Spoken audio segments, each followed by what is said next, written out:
Hi there, welcome. Welcome to Homekeepers. How are you today, my friend? Hope things are going well for you. Hope you grab a cup of tea and stay with us. And I welcome you. I'm Arthelene Rippy, and the program is all about the home. So that gives us a lot of different subject matter that we can address. And so if this is the first time you've seen the program, don't let it be the last. And for you regular viewers, we send our love and our appreciation and all good things to you in the name of Jesus. We are so glad today to have a return guest, Pamela Seefeld, and she is a pharmacist. And you know what I like to do, if you watch this program on a regular basis, I like to bring in people that will address anything that can affect your life. And so we've had plenty of doctors on here, really fine doctors. We have had Deborah Ray on every month who talks about overall health, and one of her titles is America's First Lady of Health, so that says a lot. And then I thought you should know your pharmacist. And so Pamela Seefeld, she is a pharmacist. Doctors consult with her from time to time, and she was on before. And we're going to address some really basic things, but also she has some new research on autism, and I just want to kind of turn her loose and let her talk about that. So glad she's back, and I have a guest cook today.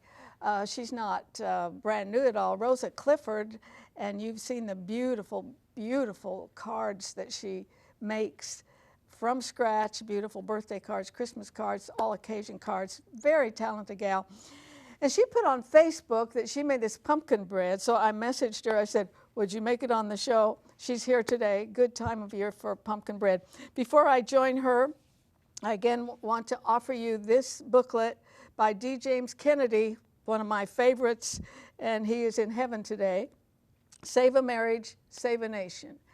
And there's absolutely no doubt that our nation is in big trouble because they've gotten away from the plan that God had for the social structure, the foundation for a really good society. And we've got a lot of single moms in poverty, children in poverty, and all because people think they have a better idea than God. Now, this booklet is for the asking. The address is on the screen. You can write to me and ask for it. There's no charge, but I ask you sincerely, if you can send an offering with it, it would be so helpful. This booklet is so important. It might help you in your own marriage, but also for young people getting married, they should have it. So I hope you'll take advantage of that. And I've joined Rosa over here.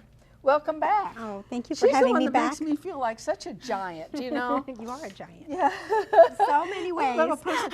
She's not even 5 feet tall, you know. Yeah, you just tell my secrets out there. Yes. When my guest Pamela saw this, that's a lot of butter. Oh, so, that's the best part of it. Yeah. So if you want to start, okay. And these are the dry ingredients, so yeah, you want me to mix those together? No, I need the sugar. Oh, so you get the sugar. Yeah, usually okay. every bread, every loaf that you make, pound cakes, you always have to kind of cream the sugar and the butter together to kind of make it fluffy, and then you add in the eggs. So while I do that, you can go ahead and throw in the dry ingredients together. Yeah. That's a little bit of salt. We have a little bit of baking soda and baking powder there. Yep. And your delicious fall spices, cinnamon, and I put allspice here. We're using allspice. The recipe says to use clove and nutmeg, but that pretty much is allspice. What? That is a little bit of ginger. That's my secret ingredient. That's not in the printout, but that's, you know, wet pumpkin doesn't go good with just a touch of ginger, right?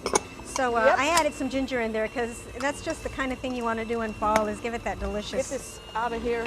Okay, so what I'm going to do now is add the eggs.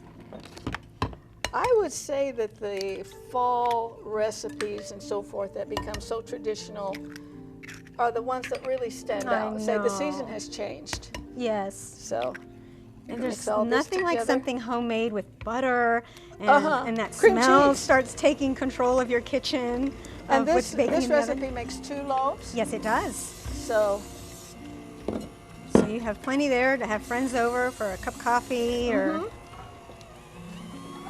and there are a lot of pumpkin bread recipes.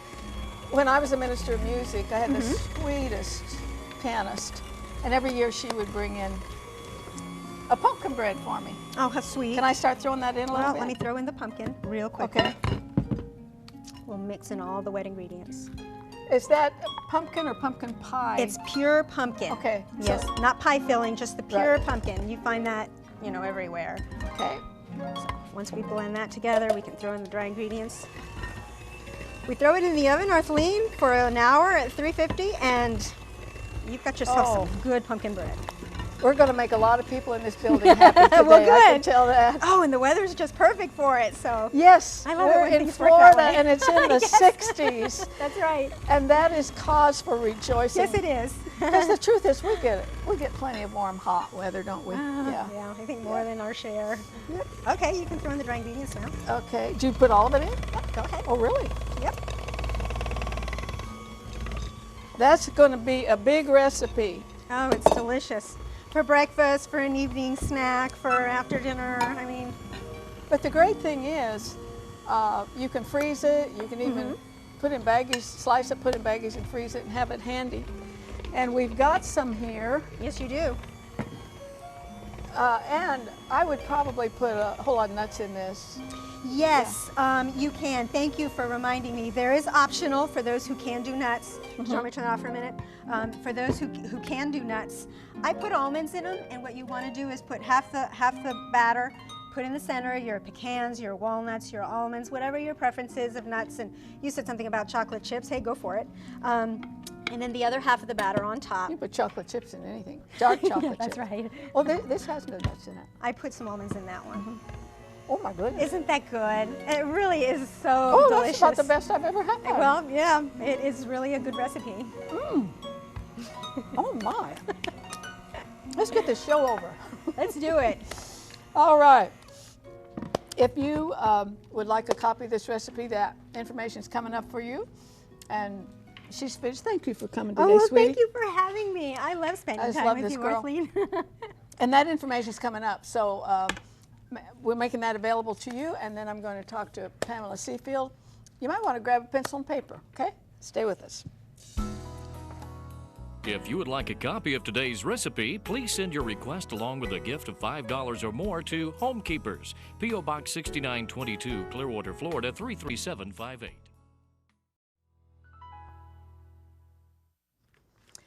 Well, I want to welcome Pamela back. It's nice to have you. Great to be here. And I like any guest that can educate us. Absolutely. Can always keep learning, keep growing. So let's go back over a few things. People did not see Pamela when she was on before. She's a pharmacist, and I was surprised that it took 8 years of education. Yes, it's very, very hard. So that's about equal to a doctor. Correct. Yes, it's the same prerequisites and pretty much a lot of the same classes we have to take. Well, what turned you in that direction? When you were a little girl, did you say, oh, I want to be a pharmacist when I grow up? It doesn't sound too reasonable. Actually, I had wanted to be a chemist.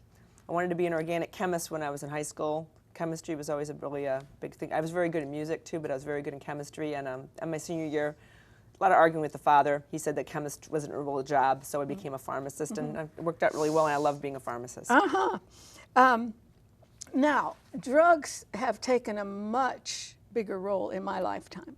Huge. Yes. I think when television first came on the scene, there weren't just tons of pharmaceutical ads like we have today. Yes. And just a plethora of all kinds. That's why I think you are important. And that's why on the last program I said it's a good idea to know your pharmacist, know who they are, and go to the same one all the time. They kind of know your whole... Consistency, absolutely. The person knows your history, knows how your kidney function is, knows these other things so that maybe they can make good decisions with you about your medications. Now, what should the layperson do? I've learned so much from this show, from your friend Deborah Ray. Thank God for it. I really thank God for it. Because in the system I grew up with, if a doctor said, take this, we took it. I think consumers are a little more educated now. So if the doctor says, Arthelene, take this, what should I ask the doctor about that drug? Well, the most important thing is to find out, first of all, why they're giving it to you, okay? Is there something that you can maybe do in place of that, maybe homeopathic, maybe a vitamin regimen, maybe it's something in your diet. There's other things that you maybe can do instead of medication. And also, what are the side effects? What are the drug interactions? And do I need to be concerned about something to watch for as an adverse effect? Mm-hmm. Now, there's a lot more over the counter. I just had a girl last week sitting in that chair talking about how young people, teenagers, are ruining their lives with over-the-counter drugs.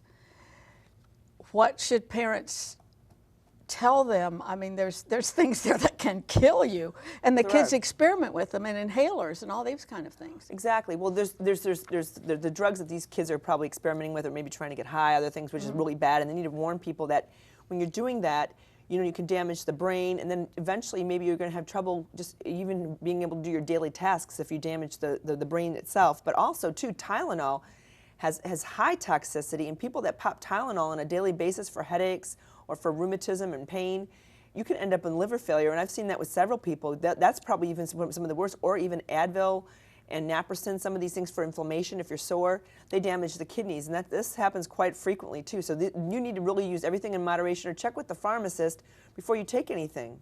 What should we use instead of Tylenol? You know, if you have chronic pain or whatever, and that works. You know, I'll tell you something. I really like a product called Tramiel, and it's from the Heal company. It's a German company. And Tramiel is an anti-inflammatory. It's a homeopathic pill. You can give it to your dog for rheumatism. You can take it yourself. I take it every day because I do a lot of exercise, and you're never sore. It takes care of inflammation, and it's really great. They have it in a cream for bruising. I tell people that get rid of all those regular over-the-counter anti-inflammatories and just use the Tramiel. Mm-hmm. Well, how do you spell that? Traumeel. Can they get it in most? Yeah, probably in a homeopathic pharmacy or a health food store. I sell it, but other people, a lot of other health food stores sell it. Okay, a lot of people can't sleep, and even, of course, they're prescribed over a long period of time. I can't believe that would be beneficial. But even the over-the-counter things. Yes, a lot of the sleep aids that they give you, like Tylenol PM, okay, basically have Benadryl in them, okay, because Benadryl makes you sleepy. That's what most of these sleep aids are, or they contain alcohol, like NyQuil and some of these cold products. Really, I tell you, the best thing for sleep is, I don't really care for valerian too much. A lot of people still use that, but it tends to smell really bad. I like passion flower. Passion flower, if you get one that says like pharmaceutical quality, some of the health food stores sell that. And passion flower will give you really deep sleep equivalent to a sleeping pill. Now, I happen to know that there are doctors who consult you. Yes. This is really part of your work. Do you ever give a doctor a red flag about something or someone? Of course, if you're talking to a doctor, you probably don't know the whole story of the patient. Well, it depends what I'm doing. Mm-hmm. The people are coming to me and they're asking me, what's wrong here with this prescription? That's a different situation than maybe when I'm in my own business talking to someone about what medications they need to get off of. Really, we need to focus on, is this prescription look appropriate? Maybe this is why the person's having such really bad side effects, and then maybe we need to change it to something else. That's what pharmacists do. They call on the problems to try and make sure that this is rectified. So this is the kind of interaction you would have with a doctor? Yes, we have to make sure that if there's something doesn't look right, we would bring it to their attention so that they're aware of it, because they're very busy too. Mm-hmm. Okay, one more thing before we get the autism. Yes. I have someone very close to me. I've talked to you about him. Yes. Extremely low blood pressure, just dangerously low. And he's had some medications, and they don't appear to have worked at all. So Deborah Ray told me, Dr. Young and another doctor in California had talked to my sister. Yes. There's three credible people, said, tell him to take licorice. I thought that was the most off-the-wall thing I'd ever heard. But he's been doing it. Now he also has these, so we don't know what's working. I have a feeling it's the licorice. But anyway, the blood pressure came up a few notches. Yeah, licorice will do that. It has what's called mineralocorticoid effects, which is probably longer than anyone really wants to know. But just in case you wanted to know pharmacologically why it's doing that, licorice can help. The only problem with licorice, and it's not a problem, but if you use licorice, real licorice, long term, you can start getting almost like puffiness in the body, swelling, water retention. It affects sodium and potassium balance in the kidneys.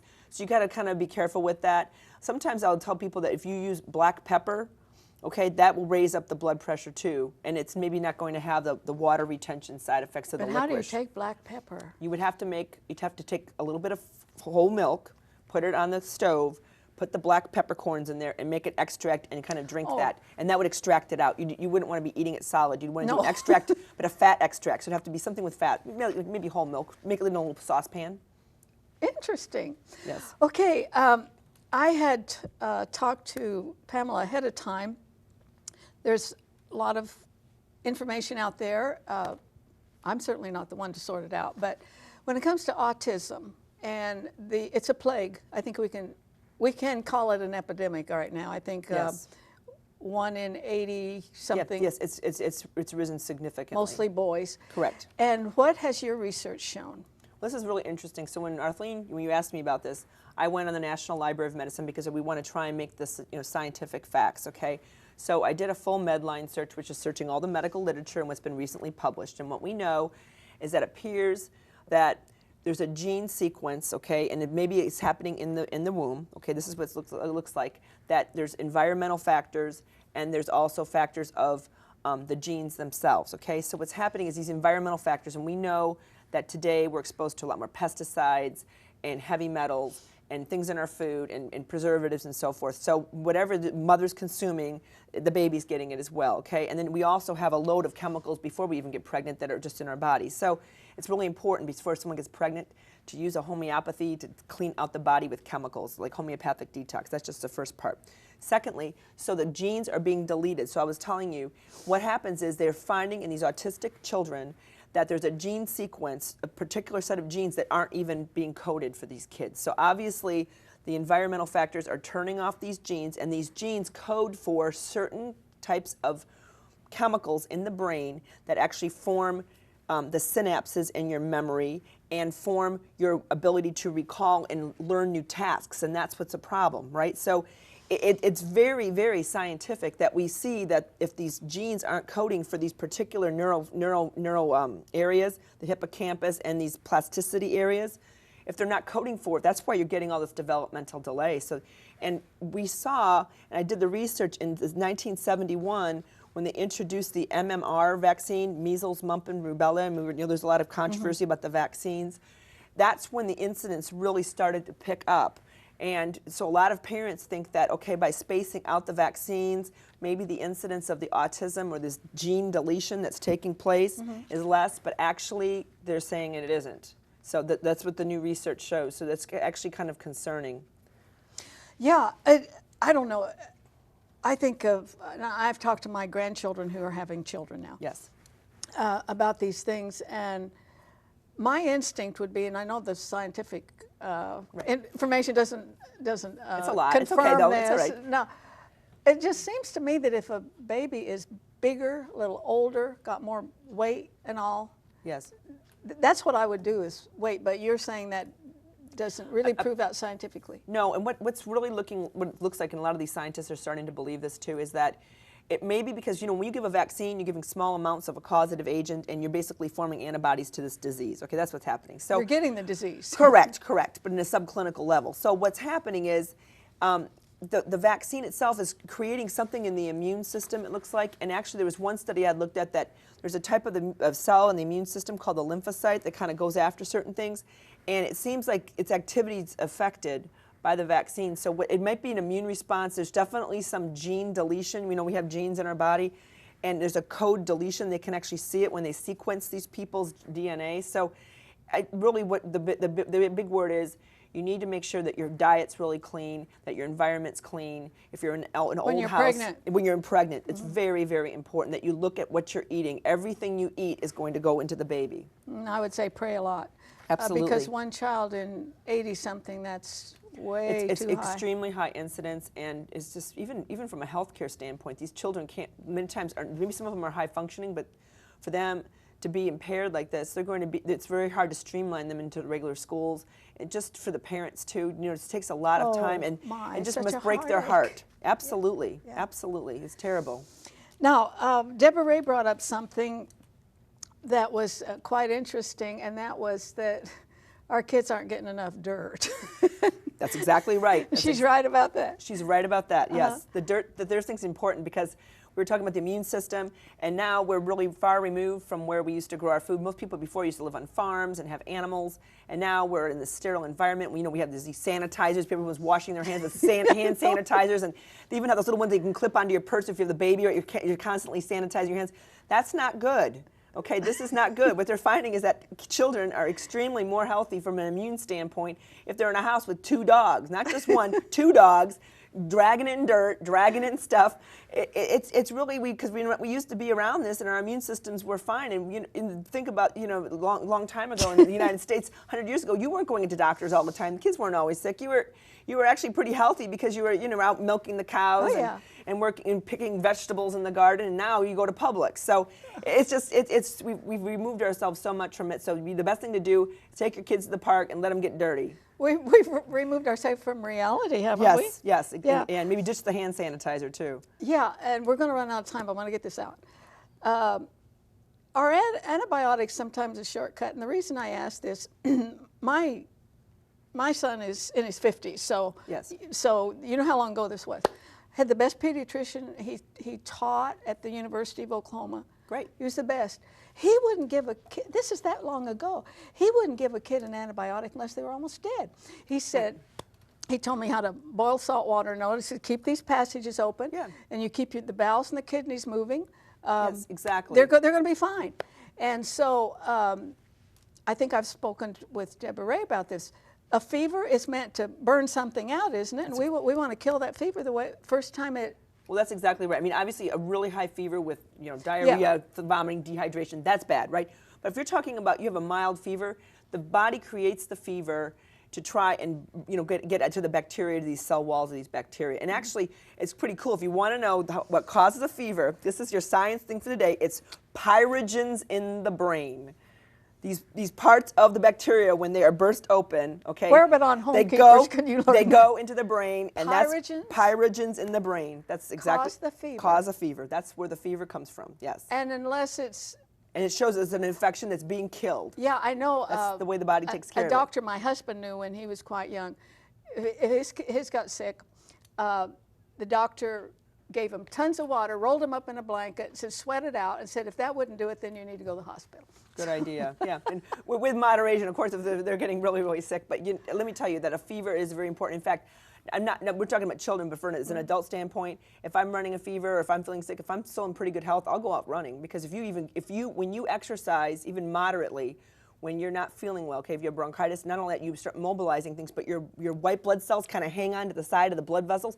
It shoots them up, so you get this huge surge of immunity. Oh, gosh, I think we ought to analyze your brain. It's too much information. Yeah. And we are out of time. But please stay with me, because we'll have Pamela back. Look, if you want to send in some questions for her, we'll be glad to consider them. But we are out of time right now, so please stick around, because I have a couple things, important things to say before we have to say goodbye. Arthelene would like you to keep the following information handy. You may contact Homekeepers by writing P.O. Box 6922, Clearwater, Florida 33758, or go to www.rippy.org. Remember, we always enjoy hearing from our viewers, and we thank you for your support. Okay, friend, please don't remember this wonderful small little book, Save a Marriage, Save a Nation, by Dr. James Kennedy. I'm telling you, he was one of my favorites. The reason was because he really wanted to save the nation, and his great ministry will live on and on. Now, you only get this by writing to us, and it is a free book, although I do ask you, if you possibly can, to send an offering that helps keep us on the air. So this is a valuable book, something that young people should have, and maybe people whose marriages are in problem. It could really be an aid to help you out. Throughout both Old and New Testaments, the name of Jesus is given great prominence. It would be impossible to catalog the songs, poems, messages, and books that have been inspired by his name. DeWitt Talmage, a 20th century preacher, reformer, and clergyman, he put it this way: as we cannot disassociate a name from the person who holds the name, that consideration makes Christ's name so unspeakably beautiful. No sooner is it pronounced in your presence than you think of Bethlehem, Gethsemane, Golgotha. You see the loving face, you hear the tender voice, you feel the gentle touch.